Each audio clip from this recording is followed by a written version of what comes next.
오늘도 아버지께서 저희들 그 가운데 말씀으로 함께 해주셔서 말씀 하나하나가 저희들 마음판에 새겨져서 그 말씀이 저희들의 귀한 양식이 되고 말씀대로 저희들 변화되고 깨닫고 돌아갈 수 있는 귀한 시간 될 수 있도록 아버지께서 역사해 주실 믿사오며 모든 말씀 예수 그리스도 이름으로 감사하며 기도했습니다.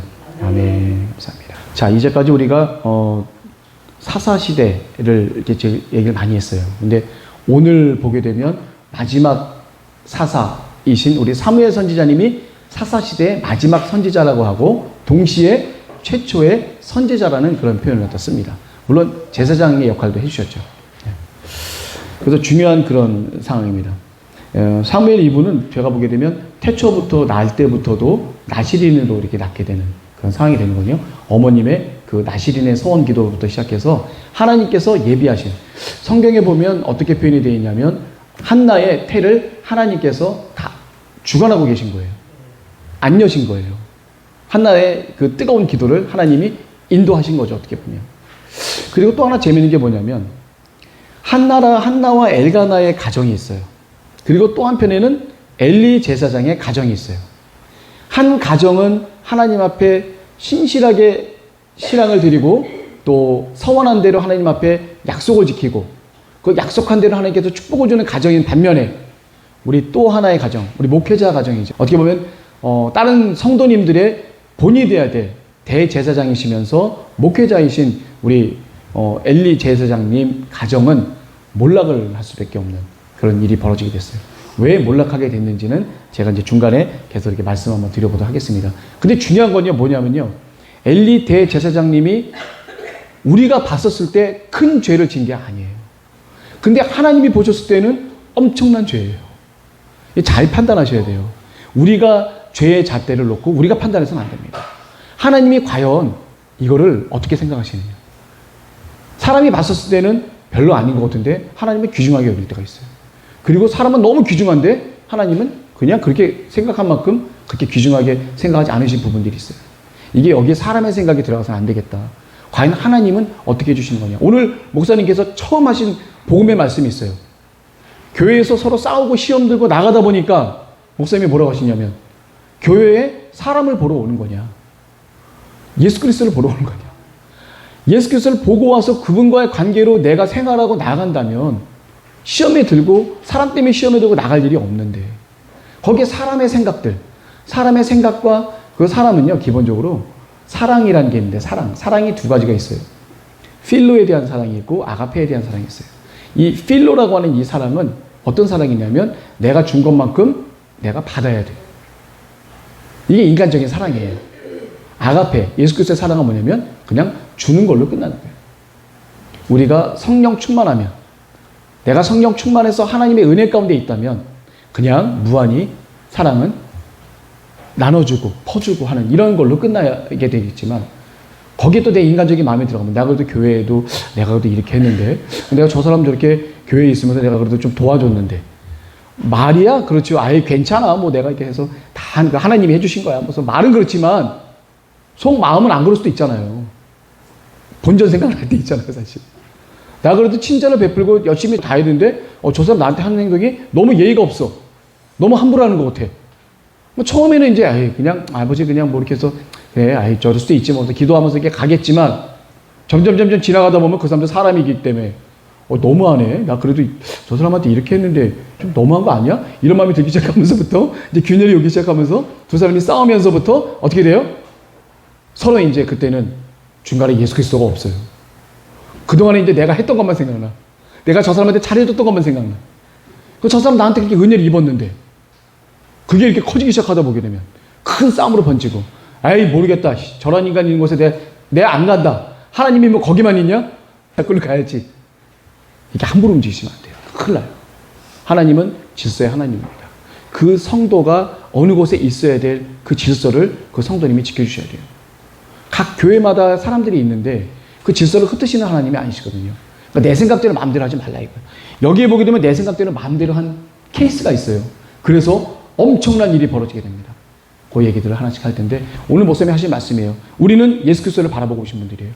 주님을 바라보고 영생을 얻기 위해서 오신 분들이지 여기 있는 사람들하고 친교를 하기 위해서 온 사람들이 아닙니다. 물론 친교는 너무나도 중요한 일이에요. 하나의 공동체를 형성하기 위한 예수 그리스도 사랑 가운데 하는 친교 너무 중요하지만 가장 중요한 건 뭐냐면 나와 예수님과의 관계가 흐트러져서는 안 되겠다. 그게 중심에 잡히면 주변에 있는 모든 것들 다 기도하고 용서가 되고 다 이렇게 아버지께서 해결해 주시는 것 같아요. 하나님께서. 자, 이 한번 이제 사무엘 상을 한번 보도록 하겠습니다. 제가 이제 써봤는데 엘가나와 한나의 가정과 또 우리 엘리 제사장님의 가정, 요 두 가정이 나오게 되는데 두 가정이 서로 대비가 되면서 나와요. 그게 좀 여기 재미있는 키포인트인 것 같아요. 제가 봤었어요. 어떻게 하면 복받고 어떻게 하면 망하냐 이거예요. 그거를 성경에 예로 들어준 거예요.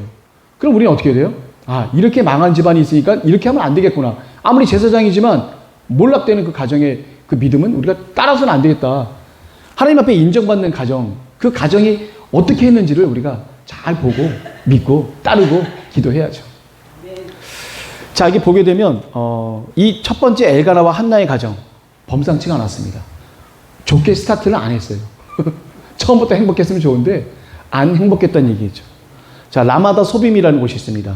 이 에브라임 산지 위에 라마다 소빔이라는 곳에 에브라임 사람이라고 엘가나가 나와 있는데 에브라임 지역에 사는 사람이란 뜻이에요. 이 사람은 원래 레위인이에요. 레위인으로서 유다 베들레헴에 있다가 유다 산지로 간 사람들이 있잖아요. 대표적으로 누가 있었죠? 미가의 집에 있었던 그 레위인. 바로 모세님의 손자 요나단. 그 사람도 바로 이런 부분 중에 하나예요. 레위인이에요. 이 엘가나 이분도 레위인입니다. 어디 계열이라고 했죠? 전에? 엘가나의 아들 우리 사무엘 선지자님. 그게 어느 계열이라고 했죠? 제가 예전에 가르쳐 드렸는데 고라의 자손 중에 아들들은 고라 편에 서지 않아서 고라의 아들들은 살았더라. 민수기 26장에 나오는 말씀이 있어요. 고라가 반역을 했어요. 모세님을. 그리고 다단과 아비람. 루벤 지파의 다단과 아비람도 고라와 같이 모세님의 반대편에 서서 모세님을 반역을 했어요. 그때 하나님이 따로 세우셔서 그 가정들을 다 땅으로 꺼져버렸죠. 꺼트려버리고 그 가정이 다 죽었는데 다단과 아비람 가정은 진짜 완전히 전멸했는데 고라의 가정만큼은 아들들은 그 아버지 편에 서질 않았어요. 그 죄의 편에 서질 않았어요. 그래서 그 아들들은 거기서 구원을 얻고 산 역사가 벌어지게 됩니다. 그게 성경에 기록되어 있어요. 그 자손 중에 한 분이 바로 엘가나예요. 이게 어디 나오면 열왕기상 6장 33절 34절 말씀에 나옵니다. 제가 이 교재에 써놨어요. 이거 보시면 돼요. 거기에 보게 되면 고라의 그 가족들 거기에 반열이 쭉 나와요. 고라부터 해갖고 누구 해갖고 쭉 가는데 중간에 엘가나 사무엘 나오고 그 다음에 쭉 해갖고 어떻게 헤벨인가 누군가 이렇게 딱 나와서 맨 끝에 다윗왕 시절에 성소에서 음악을 담당하던 분들까지 그 계보가 쭉 나옵니다. 열왕기상 6장 33절 34절 그 말씀이에요. 자, 여기 보게 되면 이제 라마다 소빔에서는 엘가나라는 그 레위인이 있었는데 부인 한나 이분이 계세요. 이 시대가 어느 시대예요? 엘가나와 한나 시대도 어느 시대죠? 우리가 말하는 사사 시대입니다. 사사 말기 시대예요. 네. 왜냐면 마지막 사사가 우리 사무엘 선지자님인데 사무엘 선지자님 바로 전에 사사로 칭임받은 사람이 바로 이 엘리 제사장이 사사로서 칭임을 받고 40년간 성경에 기록되어 있어요. 40년간 사사로서 생활을 했다. 98세에 돌아가시는데 58세에 사사가 돼서 40년 동안 사사의 생활하면서 빛나진 않고 좀 그럭저럭 해갖고 이제 가셨어요. 사사이긴 하셨지만 대제사장으로서 사사의 역할을 담당하셨죠. 자, 이제 이 레가나라는 이 레위인분 이분도 이제 부인이 한 명이면 되는데 첫째 부인 너무 사랑하는 첫째 부인을 얻었긴 했는데 이 부인이 애가 없네. 그 뒤를 이어야 되는데 어떻게 해 그냥 아무 때나 그냥 막 살던 그 시대에 부인 하나 얻는 거야 뭐 어렵겠어요. 그래서 우리 경건했던 우리 엘가나 이 레위인이에요. 레위인인데 이분도 부인 한 명을 더 없습니다. 자, 둘째 부인 분인나 이분은 자식이 또 생겼어요. 그런데 이 엘가나라고 하는 이분이 매년 하나님께 경배드리러 실로라는 곳에 있어요. 실로가 뭐죠? 성막이 있는 곳이죠. 맨 처음에 우리가 성막이 어떻게 돼요? 우리 40년 광야를 갔다가 막 이렇게 돌게 되잖아요. 그리고 요단강을 건너서 처음 가나안으로 들어갔을 때 첫 번째 이 성막이 딱 세워진 그 장소가 어디죠? 길갈이라고 하는 곳이었어요.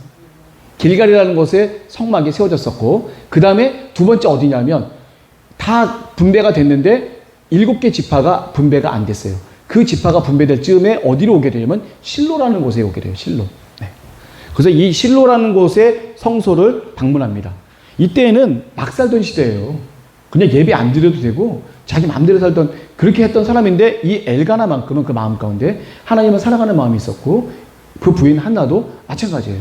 그래서 이 사람들은 그 와중에도 매년 하나님께 경배드리러 그 실로라는 곳에 와서 경배를 드리고 제사를 드리고 하나님께 할 그 모든 것들을 다 경건하게 갖춥니다. 다 같이 오는데 그때 엘가나가 그러죠. 여기 성경에 기록된 거 보면 한나한테 항상 모든 걸 2배를 갖다 이렇게 주게 됩니다. 예물을 한테 줄 때 2배로 한나에게 주고 브니나와 그 아이들에게는 그냥 평범하게 이렇게 주게 되죠. 그러니까 열받죠. 브니나가. 아무리 2번째 부인이지만 첫 번째 부인이지만 저 사람은 2배 주고 나는 저 사람의 반밖에 안 주면 기분 나빠요? 안 나빠요? 제가 보면 여기 엘가나가 뭐라고 얘기하냐면 한나가 막 너무 괴로워해요. 왜?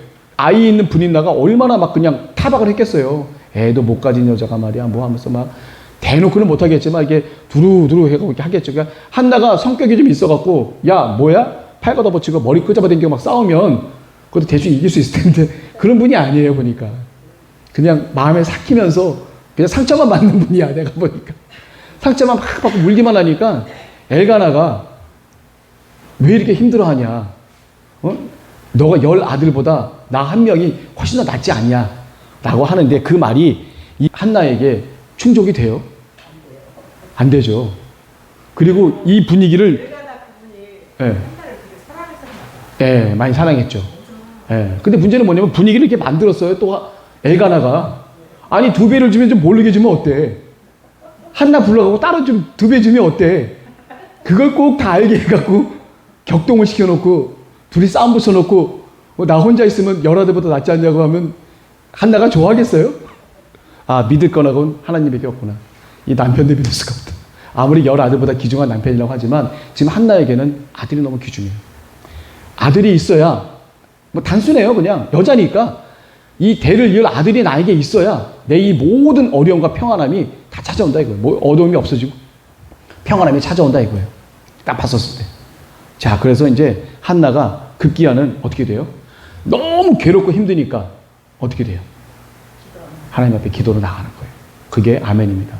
우리가 어려움과 고통 가운데 있을 때, 환난 가운데 우리 목사님이 항상 하신 얘기고 사도 바울께서 하신 말씀이죠. 환난 가운데 정말 기뻐해라.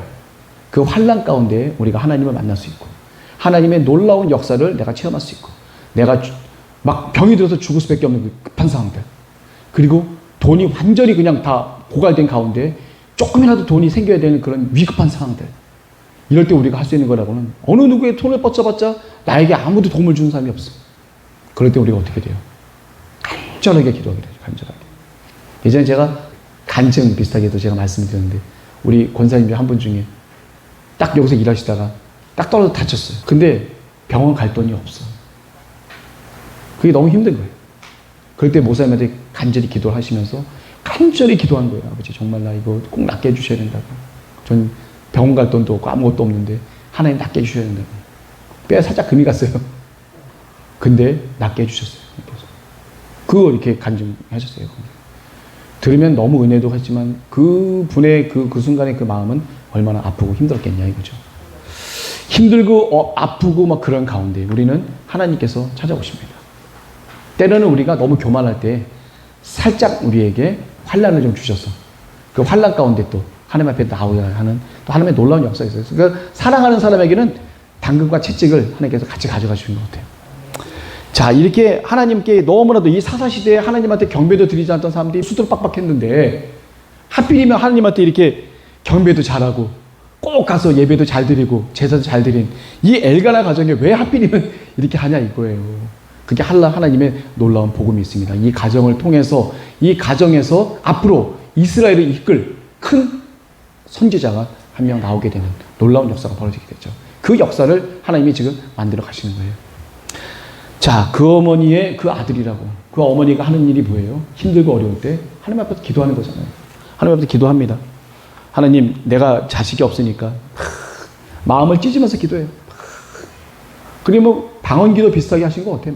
이렇게 하는데 옆에 우리 엘리 대제사장님이 다 보고 있다가 이게 절기 때 올라왔거든요. 절기 때 이제 성소에 올라오니까 절기 때 성소에 올라온 사람들은 절기 때는 보통 보게 되면 왜 화목제를 드리게 되면 전제를 붓고 거기 남은 포도주나 이런 것들 같이 마시면서 이렇게 제사를 드리는 그런 습관들이 좀 있었어요. 사실.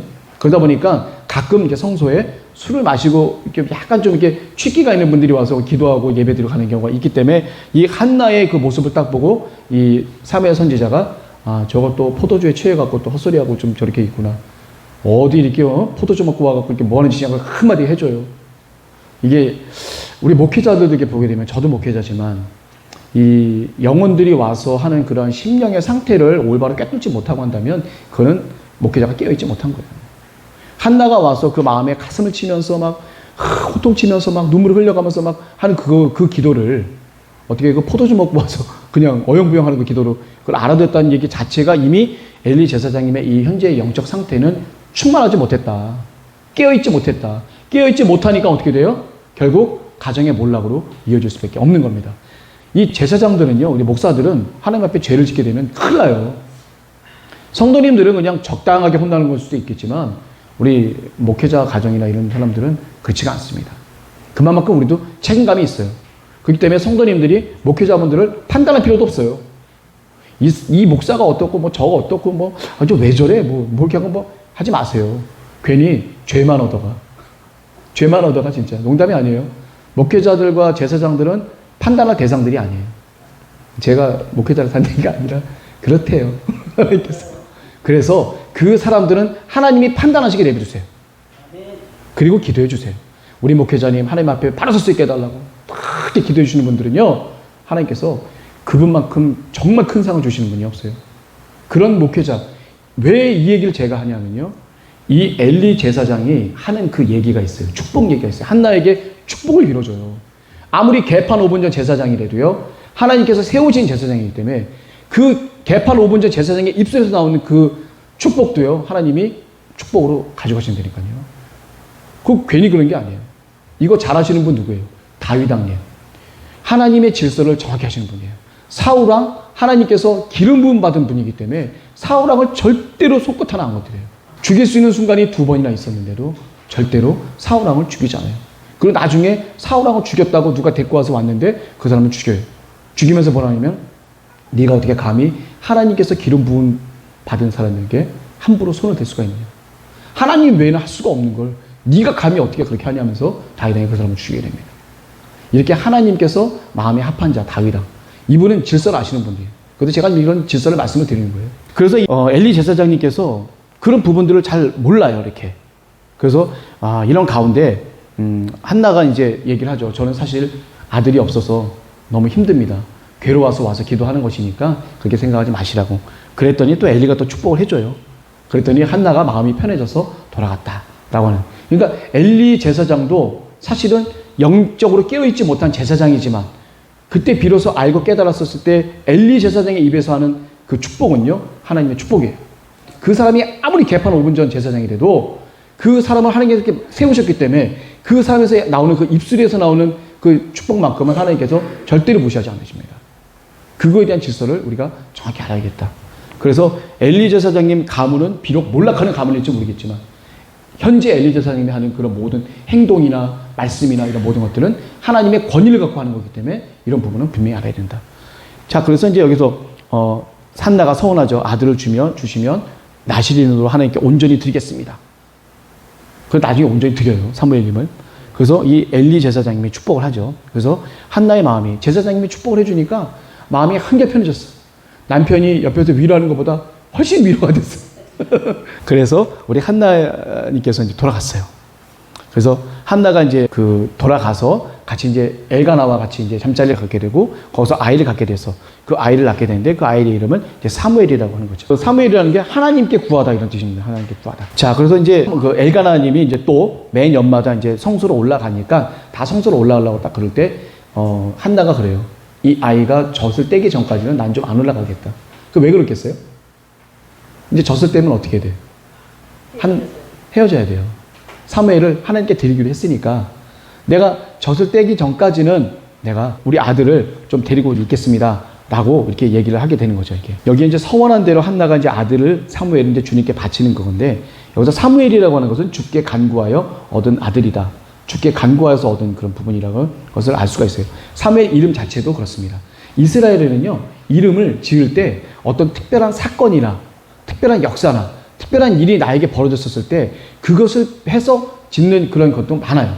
요 뒤에 보게 되면 그 엘리 제사장의 둘째 아들 비느하스의 그 부인 며느리죠. 엘리 제사장의 며느리가 산고를 겪으면서 죽을 때 그 아들 이름을 이가봇이라고 그래요. 하나님의 영광이 떠나다 이런 뜻이에요. 법궤를 갖다가 전쟁에서 뺏기는 바람에 하나님의 영광이 이스라엘에서 떠나서 블레셋으로 갔잖아요. 그것을 너무 슬퍼한 나머지 낳으면서 그 여자가 죽게 되는데 죽게 되면서 얘기하는 게 뭐냐면 내 아들 이름을 이가봇이라고 해달라.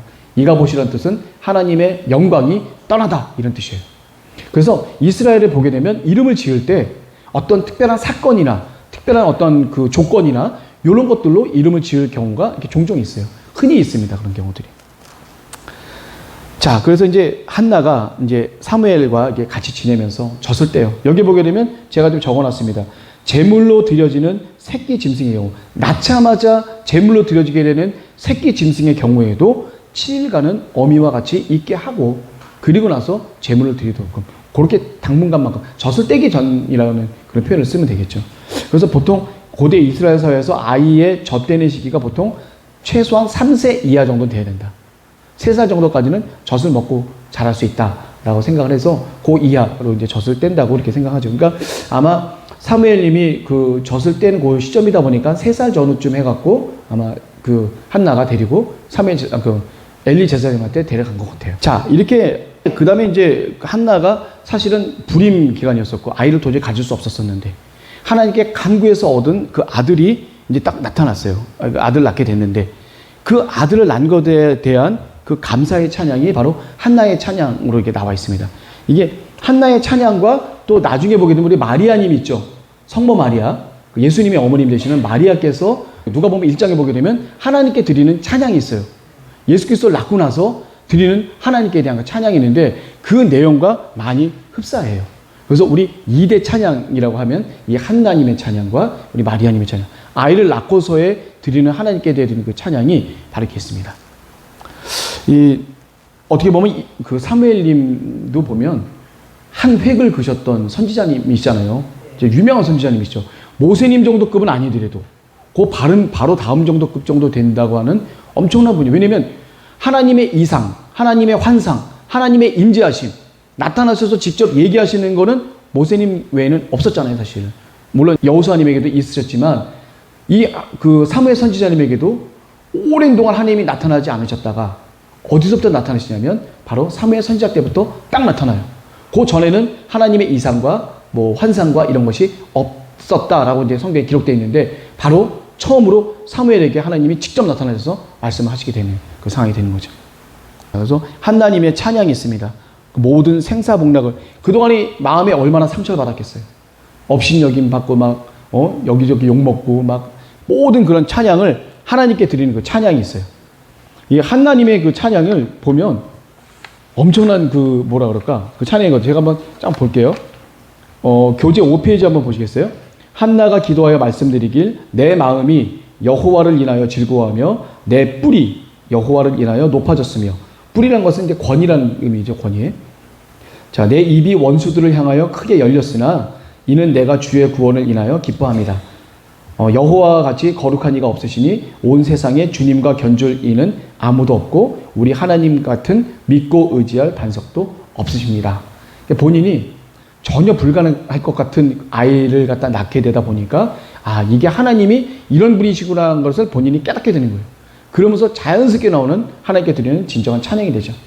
그 다음 뭐라고 하냐면 심히 교만한 말을 다시는 하지 말거라.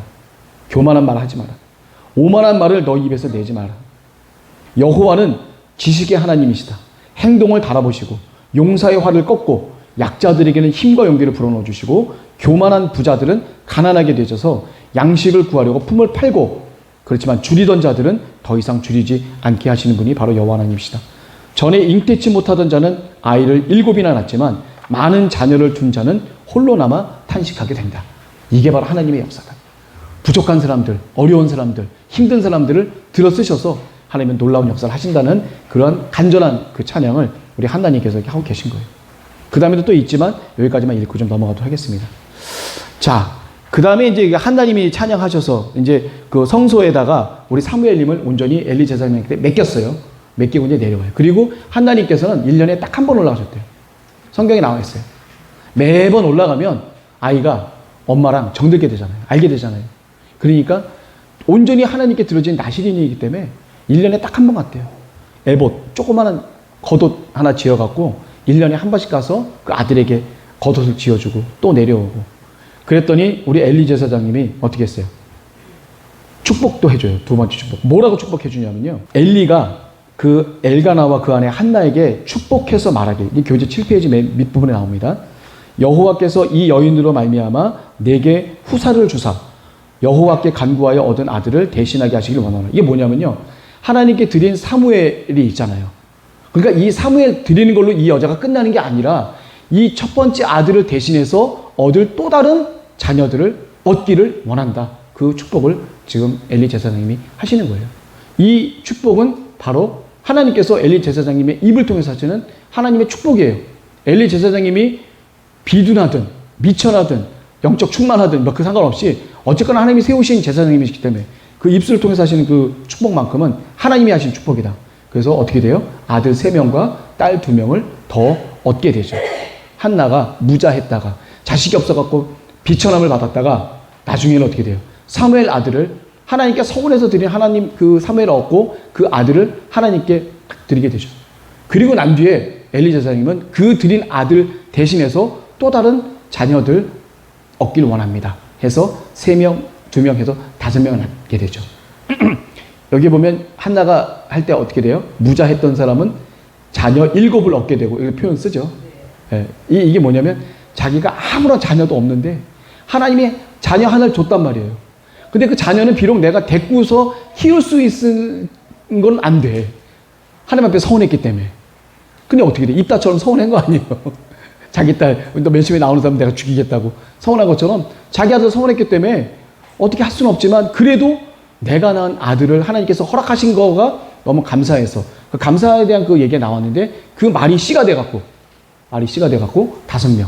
이 7명이라고 하는 것은 완전수잖아요. 완전수 7. 이거는 완전히 나에게 주어진 하나님의 축복의 의미가 바로 7자녀예요. 7자녀. 완전수예요. 완전수.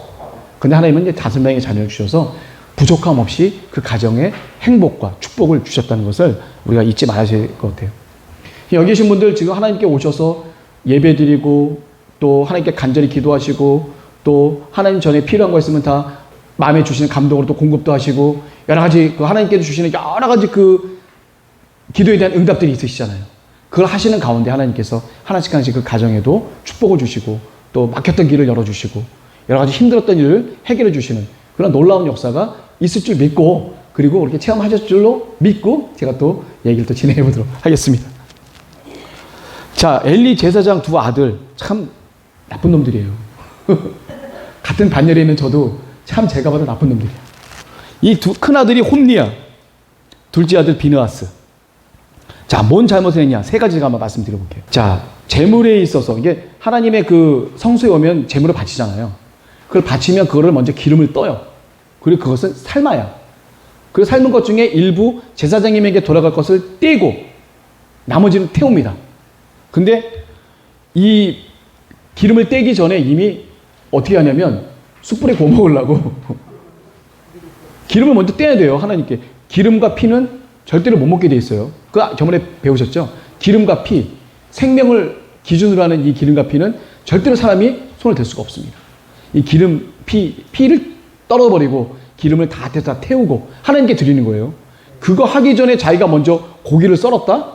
그럼 하나님보다 먼저 지가 취함을 얻은 거예요. 근데 이 2 제사장들은 그게 중요한 게 아니야. 그냥 단순히 고기야, 그냥. 하나님께 드리는 그 제물이 아니고요. 그냥 먹는 고기야, 그냥 이 사람들은. 하나님을 몰랐던 거예요. 여기 성경에 뭐라고 했냐면 이 사람들은 하나님을 몰랐다고 기록이 돼 있어요. 이게 똥인지 된장인지 얼마나 이 무서운 분인지를 몰라. 누구 책임이에요? 엘리 책임이에요, 엘리 책임. 어쨌거나 엘리 제사장 책임이에요. 그 2 아들은 당연히 죄인이지만 그걸 방조하고 교육을 안 시키고 매를 가하지 않은 엘리에게 참 많은 죄가 있게 되는 거죠. 제물에서 제사장이 정해진 있는 부위를 무시하고 그냥 삼지창으로 찍어갖고 나오는 모든 좋은 부위는 자기네가 다 가져와요. 먹어. 그리고 기름 부위를 먼저 제단에 바친 뒤에 원래 삶아서 먹어야 되는데 그냥 우리처럼 숯불에 구워 먹는 거예요. 쭉 잘라갖고 날고기를 가져다가 잘라서 우리처럼 숯불에 구워서 먹었어요. 그러면 안 되는 거예요. 이때 그렇게 하면 안 돼요. 규례가 돼 있어요. 자, 그리고 삶은 고기를 먹어야 돼요. 제사장님은 반드시. 그런데 어떻게 돼요? 날고기를 익혀서 먹는. 이렇게는 하지 못하도록 돼 있었는데, 이렇게 행실이 나쁜 이거가 하나님 전에서 계속 이루어지는데, 그 나쁜 일이, 말도 안 되는 그 일들이 하나님의 말씀과 규례와 법도가 다른 것도 아니라 하나님의 그 이 교회 안에서 이렇게 이루어진다고 한다면 그게 되겠어요? 안 되겠어요? 안 되죠. 자, 하나님의 제사를 멸시한 대가를 우리 한날의 죽임을 당합니다. 자, 하나님의 제사를 멸시한 대가로 이 아들들은 어떻게 돼요? 죽임을 당하게 됩니다. 나중에. 자, 여기서 볼게요. 한나 가정의 축복과 엘리 가정의 몰락. 자, 이게 왜 그럴까요? 사무엘을 하나님께 온전히 나시린으로 드리기로 해서 끝까지 그 사무엘을 갖다 하나님께 드렸어요. 사실은 맘 바뀌었으면 사무엘을 좀 오랜 기간 동안 자기가 끼고 있다가 하나님께 드릴 수도 있어요. 아니면 드리는 척 했다가 데려갈 수도 있어요. 그걸 누가 알아? 그리고 비둔한 우리 엘리 제사장님, 그거 그런다고 뭐라 할 뿐도 아닌데, 그렇지 않아요? 엘리 제사장 내가 봤을 때는 사무엘 바치는 척 했다가 그냥 데리고 와도 뭐라 할 것 같지도 않아. 내가 보면 하던 대로 마음대로 하라고. 그런데 한나는 하나님께 소원했기 때문에 하나님과의 관계, 하나님께 드린 약속을 이행한 거예요. 정확히 젖되기 전까지 자기가 그 율법에 나와 있어요. 젖되기 전까지는 부모가 양육하도록 돼 있어요. 하나님의 말씀과 규례 안에 정확히 있고 그 가운데 자신이 서약했던 그 아들을 하나님께 드리게 되는 거예요. 얼마나 감사해요. 이런데 축복 안 받겠어요? 사무엘을 드렸더니 사무엘만큼 귀한 자식을 5명을 엘가나와 한나의 가정에 하나님이 선물을 주셨죠. 그때는 자녀를 못 낳는 것만큼 굉장히 고통스러운 게 없어요. 그 분위기에 젖어보지 않으면 몰라요. 옛날 우리 어르신분들 애를 낳아도 아들 못 낳으면 시어머니한테 엄청 타박받잖아요. 굉장히 타박받죠. 저희 어머니가 아들 둘 낳으셨거든요. 떵떵거리고 살았잖아요. 우리 작은 어머니 딸 둘 낳으셨는데 늘 죄인이야. 항상 잘해도 죄인이야. 어쩔 수 없어. 지금도 그래요. 네? 지금도 그래요. 그래도 옛날보다는 좀 많이 좀 좋아지긴 했죠. 요즘에는 시어머니들이 너무 눈치 봐갖고 아유 아들 필요 없어 그냥 딸이면 돼. 난 딸이 더 좋아. 시어머니들이 요즘은 그런 분위기인데 옛날에 우리 할머니도 그랬어요. 그냥 찬바람 생생 날렸어요. 그냥 찬바람. 그리고 우리 작은 어머니 그 딸을 낳았는데 막내 딸 낳았을 땐 제가 좀 약간 초등학교였었거든요. 그때 알아요. 할머니 오셨는데 딱 보더니 아무 말도 안 하고 그냥 휙 가버리셨어요. 아니 죽기 살기 위해서 낳은 딸인데 나중에 그 딸이 와서 우리 할머니한테 따지더라고. 할머니 나 낳을 때 이렇게 했다면서 그래서 따지더라고. 그래서 옛날에는 그랬어요 사실. 그래서 아들을 낳는다. 얼마 전에도 그랬는데 이 시대에는 오죽했겠냐 이거예요 진짜. 난리 나는 거예요 진짜. 예. 근데 이렇게 귀한 아들 하나를 낳았는데 그거를 내 품에 키워야 되는데 이걸 못 키우고 어떻게 해요? 하나님을 서운했으니까. 하나님께 드렸을 때 하나님은 그 한나의 마음을 아시고 사무엘을 대신할 자녀 5명을 아들 3명과 딸 2명을 또 축복으로 그 가정에 주셨다는 이 놀라운 역사를 한번 보세요. 하나님은 빈틈이 없잖아요. 내가 하나님께 드리면 그걸로 끝나는 거예요? 아니에요. 몇 배를 채워주시는 하나님이시기 때문에 걱정하지 마세요. 내가 서원을 이만큼 하면 이거에 5배 되는 축복을 주시는 분이 바로 하나님이신 것 같아요. 이 한나의 가정의 역할을 놓고 봤었을 때 하나님 앞에 뭐 드리는 거, 하나님 앞에 서원하는 거 주신 감동이 있다면 그거는 거부하지 마세요. 그리고 두려워하지 마시고 나 이거 손해보는 거 아닌가? 머리 굴리지도 마세요. 절대로 하나님은 공짜가 없습니다. 그 사람의 신실한 마음, 내가 하나님께 드렸던 신실한 마음을 보시고 부족함 없이 채워주시는 하나님이신 것을 내가 여기서 좀 느꼈습니다. 제가. 자, 엘리는 하나님께 범죄한 2 제사장 아들을 온전히 꾸짖지 못해서 그런 엘리의 잘못으로 인해서 엘리 가정은 멸망하게 돼요. 왜 그럴까요? 그 이유가 뭘까요? 네, 바르게 가르치지 않았는데 그 이유가 있어요. 뭐냐면 여기 썼어요 제가. 하나님보다 아들을 더 사랑한 거예요. 하나님보다 더 사랑한 게 더 위에 있어서는 없어요. 그는 지혜롭지 못한 겁니다. 내가 아들을 정말 사랑해도 제 아들보다 하나님이 더 위입니다라고 간증하셔야 돼요. 하나님이 아유 저 또 거짓말하네 그러면서도 간절히 몸부림치면서 한 얘기를 또 들어주세요. 또. 하나님보다 더 귀중한 것은 없습니다. 그게 그게 부모님들의 가져야 될 지혜로운 마음이에요. 거기에 엘리는 실수했어요. 뭘 실수했냐? 자기 아들들을 더 사랑한 거예요. 왜 그랬을까요? 뭘 사랑했을까요? 왜 이런 말을 하나님께서 하셨을까요? 잘 들어보세요. 엘리가 걱정했던 게 뭐예요? 범죄를 저지르는 우리 두 아들들이 하나님 앞에 죄를 받고 무슨 안 좋은 일을 당하지 않을까를 더 심하게 걱정을 한 거예요. 사실 우리 예수 그리스도인들이 보게 되면 우리 자녀들이 잘못 행동을 했어. 그러면 잘못 행동했었으니까 얘가 또 하나님 앞에 또 혼나고 또 이런 거 되면 어떡하 이런 거 저도 그런 마음 먹거든요. 그거를 먼저 더 생각하는 거예요. 근데 그걸 먼저 생각하는데 우리가 더 먼저 더 생각해야 되는 게 뭐예요? 이 두 아들이 하나님 앞에 죄를 졌으니까 하나님이 얼마나 노하셨을까? 얼마나 마음 아파하셨을까라는 하나님에 대한 걱정이 앞선 게 아니라 두 아들이 혼날 것에 대한 걱정, 화를 당할 것에 대한 걱정이 하나님께서 노하신 걱정보다도 더 앞섰다는 얘기예요. 바로 그게 이거예요. 하나님보다 아들을 더 사랑했다는 게 바로 그거예요. 근데 우리 기본적으로 보면 우리 부모들은 아이를 얼마나 사랑해요. 얼마나 아껴요. 남 자식은 하나님 앞에 그냥 훈련 받고 빡세게 하더라도 하나님 앞에 당연한 거야. 얼마나 감사해. 좋아. 그래도 막상 내 아들이 거기 가서 그거 하고 있으면 아이고 주여 가서 도와주고 이게 부모의 마음이에요. 근데 잘 아셔야 돼요. 우리가 엘리가 먹었던 마음은 우리 부모들이 먹는 가장 기본적인 마음인데 하나님이 뭘 보셨어요? 제사장에게. 엘리는 제사장이에요. 일반 성도가 아닙니다. 이 대제사장은요, 자기 가족이, 자기 아들이 죽어도 초상을 못 치러요. 하나님 전에 남아서 하나님께 예배를 드려야 되기 때문에, 제사를 드려야 되기 때문에 못 나가요, 그거. 딴 사람이 초상을 치러줘야 되는데, 아론 보셨죠? 첫째 아들 나답과 아비후. 두 아들이 죽었는데, 그 아들을 갖다 데리고 나갔단 말이에요. 이 머리 상도 풀지도 못해요. 머리도 풀지도 못하고, 하나님 전에 하나님의 일만 그냥 집중해서 할 수밖에 없는 그 마음이 얼마나 속상했겠어요. 그래서 모세도 그렇고 하나님도 그렇고 위로의 말을 좀 해주시면서 이렇게 말씀해 주신 걸 우리가 창세기 때 봤어요. 이 엘리가 실수했던 거는 다시 한번 말씀드릴게요. 자기 아들들이 하나님 앞에 큰 죄를 져서 이 아들들이 하나님 앞에 혹시나 혼나거나 불행한 일을 당하지 않을까라고 아들들을 먼저 걱정했기 때문에 그래요. 먼저 걱정했었어야 될 게 뭐예요? 그거보다 이 아들들이 범죄한 걸로 인해서 하나님이 얼마나 노여워하시고 힘드시고 아프실까 하는 하나님을 걱정한 게 아니라 아들을 먼저 걱정한다. 그래서 하나님이 뭐라 말씀하냐면 너는 나보다 아들을 더 사랑하여서 이 아들들에 대한 잘못을 인해서 너의 가정은 몰락하게 될 거다 라고 얘기해요. 어떻게 돼요? 힘이 끊어지고 노인들이 없을 거다. 생명이 단축되고 출산한 여인들이 젊어서 죽게 된다. 우리 엘리 제사장님 두 번째 며느리 비느하스의 부인 되는 여자분이 아이를 낳다가 조산하게 되죠. 이 말씀하고 나서 어쨌거나 조산을 하게 됩니다. 그래서 엘리 제사장님에 대한 이거는 굉장히 큰 죄가 들어가요. 사실. 그러니까 제사장 목사가 깨어있지 못하면 이 전체가 다 망할 수가 있어요. 이 엘리 제사장님이 이렇게 돼버리니까 어떤 일이 벌어졌어요? 또 큰 일이. 법궤가 뺏겨요. 법궤. 자, 그 법궤가 왜 뺏기는지 한번 볼게요. 자, 그 다음에 이제 어떤 일이 벌어지냐면 사무엘님이 소명을 받습니다. 소명 받는다는 게 뭐예요? 하나님의 임재하심이 처음으로 사무엘 선지자님 앞에 딱 나타나신 거예요. 그 전에는 없었어요.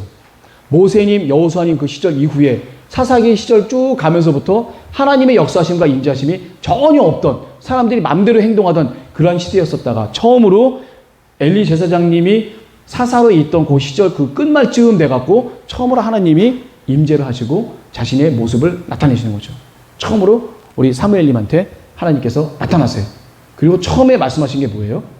엘리 가문의 몰락을 이 사무엘 선지자님한테 먼저 말을 하는 거예요. 어린 애한테. 그거를 하나님이 한번 임재하셨어요. 그랬더니 이게 엘리 제사장님이 부른 줄 알고 사무엘이 벌떡 일어나고 엘리 제사장한테 가서 저 여기 있습니다. 부르셨습니까? 그랬더니 나 안 불렀다. 그냥 너 들어가 자라. 또 가서 잤더니 또 하나님이 사무엘아 불렀는데 또 벌떡 일어나서 엘리 제사장님이 또 부른 줄 알고 엘리 제사장한테 갔더니 엘리 제사장님이 나 부른 적 없다. 세 번째 그러니까 엘리 제사장님이 그때서야 깨달았어요. 아, 이거 혹시 하나님이 하시는 거 아닐까? 이게 3번 해야지만 알 정도의 그 엘리 제사장님은 좀 이렇게 좀 둔했다고 제가 볼 수가 있겠죠. 이게 엘리 제사장님 나중에 보면 비둔하다는 표현을 써요. 이게 몸도 비둔하지만 영적으로도 비둔하고 이렇게 분명하지 못하면 큰일 벌어지는 거예요. 이렇게 중요한 일입니다. 그래서 목사님들은 기도를 많이 해야 되고, 그리고 주변에 있는 우리 성도님들도 우리 목사들을 위해서, 우리 목사님들을 위해서 기도를 많이 해주셔야 될 것은, 목사들이 날 서 있지 않으면, 성령으로 하나님의 말씀, 규례와 윤리와 법도에서 날이 서 있지 않고 잘못 판단하고 잘못하게 되고 인간적인 생각이 이렇게 엘리 제사장님처럼 들어가게 된다고 한다면 이 공동체 전체가 망하는 거예요. 이 공동체 전체가 망한다는 얘기는 이 공동체에 주어졌던 하나님의 모든 사명은 다 끝나버리는 거예요. 그냥 하늘의 역사가 그냥 이렇게 돼버리는 거예요. 이런 일이 있어서는 안 되겠다. 목회자님이 가장 큰 위치를 차지하고, 옆에 있는 성도님들도 목사님들 판단하지 말고 목사님들 위해서 열심히 기도해 주시는 성도님이 되셨으면 하겠습니다. 사도 바울님 옆에도 사도 바울님 혼자 계시지 않았어요. 사도 바울님을 위해서 죽기 살기로 몸으로 헌신하고 돈으로 헌신하고 죽기 살기로 기도해 주신 분들이 계셨어요. 모든 게 합력하여 선을 이뤘던 초대 공동체가 있었습니다. 우리 교회도 우리 그런 공동체입니다. 네. 자, 그 다음에 이제 블레셋과의 전투가 이제 벌어지게 됩니다. 에벤에셀이라는 곳에 우리 에벤에셀은 나중에 이제 나오게 되는데 8장쯤에 나와요. 미스바와 센 그 사이에 사무엘 선지자님이 돌을 세워요. 그래서 거기서 기념하는데 그게 바로 에벤에셀인데 벌써 표현이 여기 에벤에셀이 나옵니다. 에벤에셀의 진을 치고 아벡의 진을 쳐서 블레셋 사람들이 싸워요. 싸우다 당연히 이길 줄 알았더니 졌네. 한 4천 명 정도가 이스라엘 민족이 죽었어요. 졌어요. 그랬더니 뭐라고 생각한 거야? 이스라엘 장로들이. 안 되겠다. 하나님의 법궤가 있어야겠다. 법궤를 빨리 가서 갖고 와라. 말도 떨어지기 전에 백성들부터 뛰어가갖고 법궤를 들고 와요. 또 이게 말이 돼요? 안 되요. 하나님의 법궤를, 하나님이 임재하신 그 법궤를 어디 함부로 인간들이 자기네들 생각하고 뭐 장난감도 아니고 그걸 허용하는 우리 엘리 제사장이면 또 뭐야? 말이 돼야 안 돼요? 이렇게 뭐 엘리 제사장님도 깨어있지 않았다는 거예요. 하나님 앞에 여쭤보고 우림과 둠밈을 왜 가졌어요? 하나님 앞에 여쭤봐야죠. 얘기를 해야지. 허락을 맡아야지. 다른 것도 아니고 자기 옷, 에봇도 이런 것도 함부로 해서는 안 되는데 더군다나 하나님의 법궤를, 실로에 있는 하나님의 법궤를 맘대로 이 에벤에셀까지 갖고 온 거예요. 그러면 이걸 뭐라고 생각하겠어요, 여러분? 이게 뭐예요? 현희 권사님, 이게 뭐야? 하나님의 법궤가 어떻게 됐어? 아니 그냥 물어보고 싶어서 물어본 거야. 갑자기 힘들어하는 것 같아요. 하나님의 법궤가 뭘로 전락해버렸어? 우상. 법궤가 우상으로 전락한 거예요. 아, 법궤만 있으면 이길 수 있다는 거 아니에요. 하나님이 함께 하셔야 이길 수 있는 건데. 하나님이 함께 하지 않으면요, 법궤는 그냥 상자에 불과한 거예요. 하나님이 함께 하셔야 되는 거예요. 하나님께 모든 걸 구하고 하나님이 함께 하신다고 생각을 해야 되지, 그걸 어디 법궤라고 생각을 해요. 말이 돼야 안 돼. 거기다 잘못한 거죠. 그래서 블레셋과의 전투에서 아주 대패를 하게 됩니다. 아주.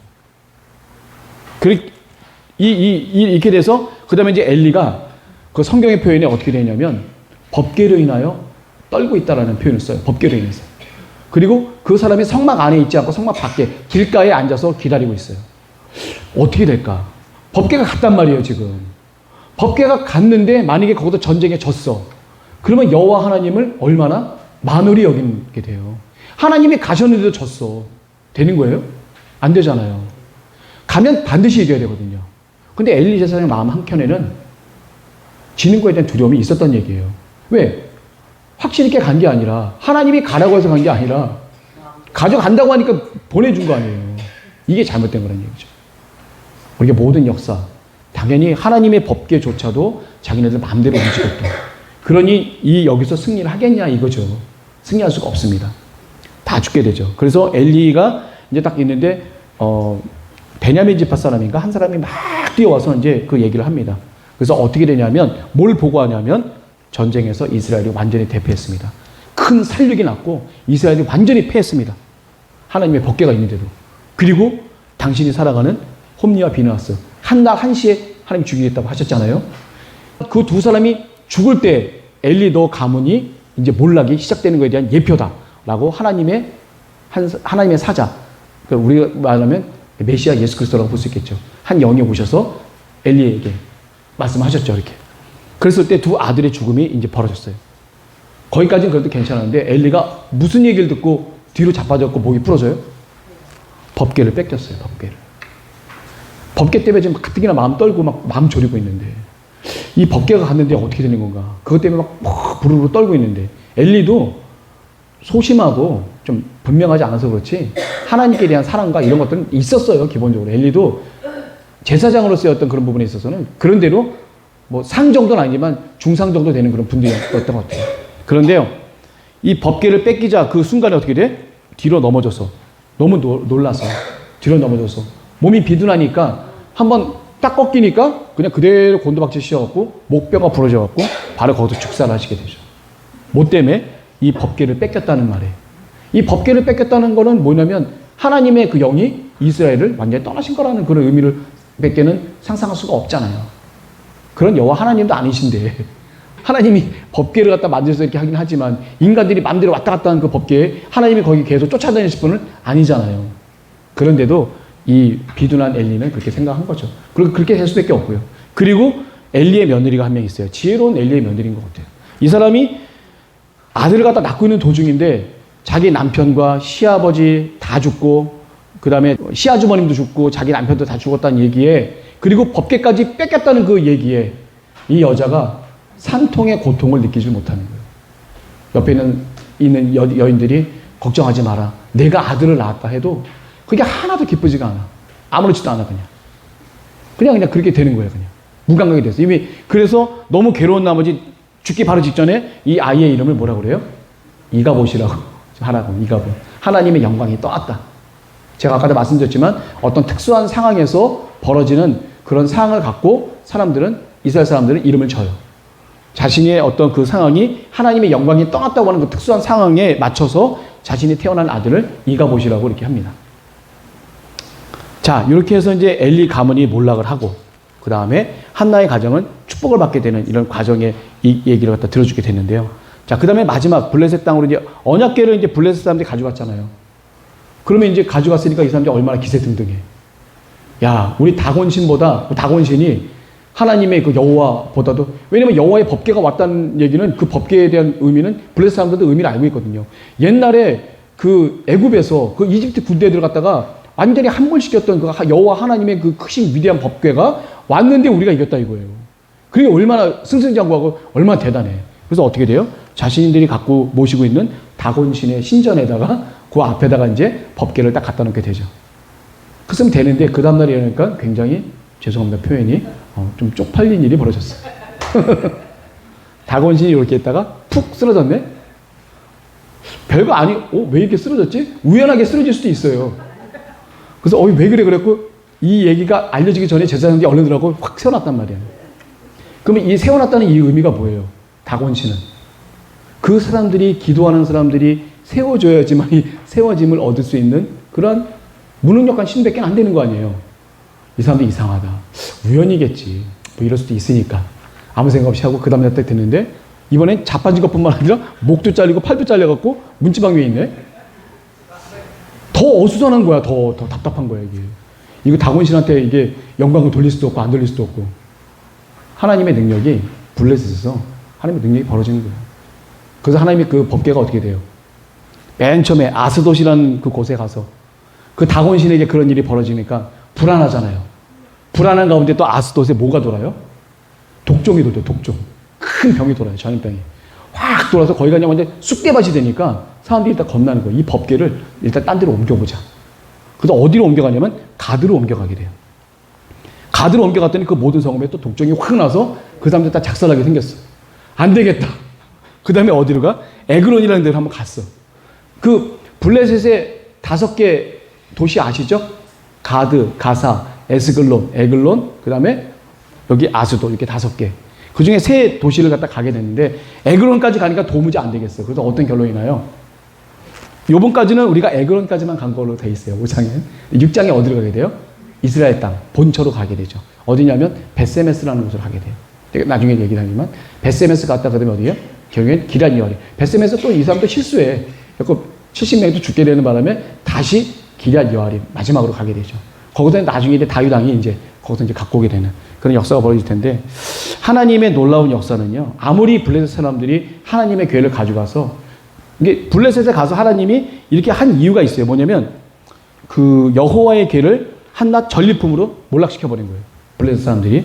그리고 우상 다곤 신전에 감히, 하나님 홀로 영광 받으시는 분인데, 감히 우상 숭배하는 그 신 옆에 두셨다는 그런 거에 하나님이 노엽게 역사하셔서 이 블레셋 사람들 갖다가 역사를 하게 되죠.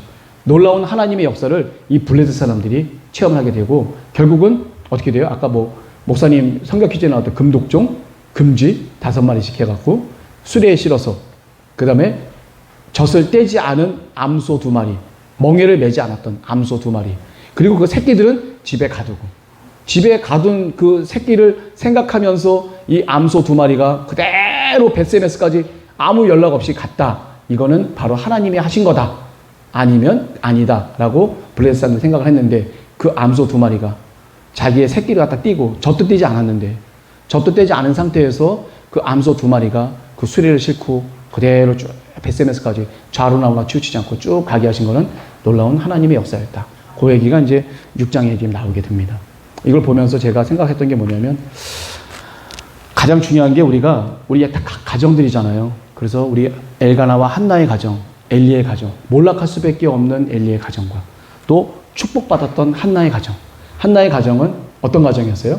사사시대, 그 혼잡했던 그 시기에 하나님 앞에 간절하게 하나님께 서원하고 약속했던 것을 누구에게 보이는 게 아니라 하나님 앞에 간절히 서원한 것을 지켰고, 그 지킨 게 뭐예요? 사무엘을 하나님께 드린 거잖아요.